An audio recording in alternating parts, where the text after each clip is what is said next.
Hello and welcome to a Watching Brief update. Last week you hopefully watched our interview with American archaeologist Morgan Kinney, who described the experience of basically being fired by Elon Musk.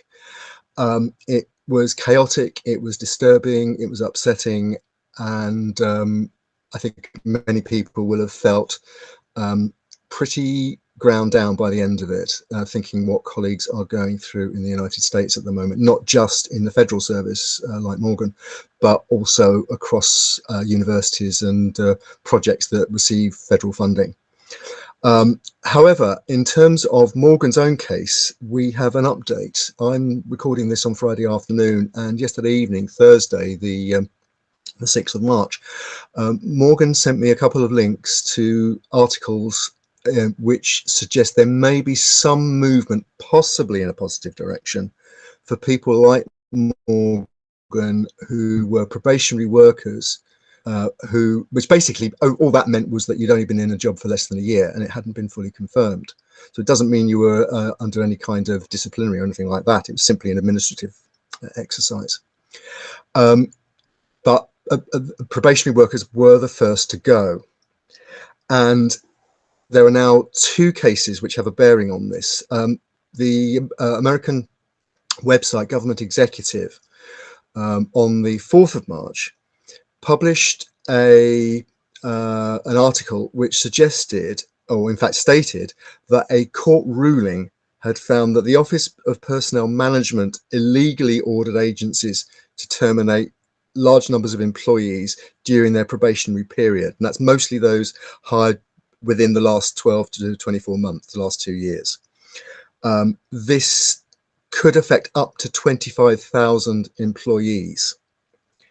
And in a second case, the Department of Agriculture, 6,000 probationary workers at the US Department of Agriculture, a court has ordered that they should be reinstated for 45 days, while the mess is sorted out. That could affect as many as, or in fact, almost 6,000 workers. Now, Morgan says he doesn't yet know how this is going to affect him, but he is in touch with his management, and we will be reporting again on this soon. Now, this comes against the background of suggestions that even within the Trump administration, some cabinet members at least are concerned that Elon Musk's Department of Government Efficiency, DOGE, have been cutting too fast and too much. There has been some pushback, and there's as I'm recording this, there are suggestions dropping on the news websites that Musk may be about to have his wings clipped in terms of the powers that DOGE actually has, which have never really been legally defined anyway. So in a sense, it's slightly more hopeful for at least some of the workers who have been fired in the last few weeks, but it's by no means certain, and the sense of chaos that surrounds all of this basically continues. In terms of Elon Musk himself, in the UK, the prestigious Royal Society has issued a statement talking about science being under threat. Now, it doesn't mention Musk, it doesn't mention DOGE specifically, but it talks about, and I'm quoting here from a statement issued on the 25th of February, scientific research and innovation advance our economic, social and cultural well-being, provide health benefits, and are key to a sustainable long-term future.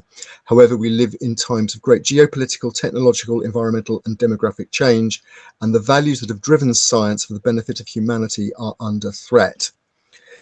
You can see there's even just in that opening paragraph, there's an oblique reference to what is going on in the United States, although the Royal Society is careful not to mention Musk specifically. Now, that statement, and we'll link to it below the line, comes against a move among members of the Royal Society to have Elon Musk's membership revoked because of the damage that it is argued his activities with DOGE in the United States is doing to science and scientists, people working in science, and the international scientific community.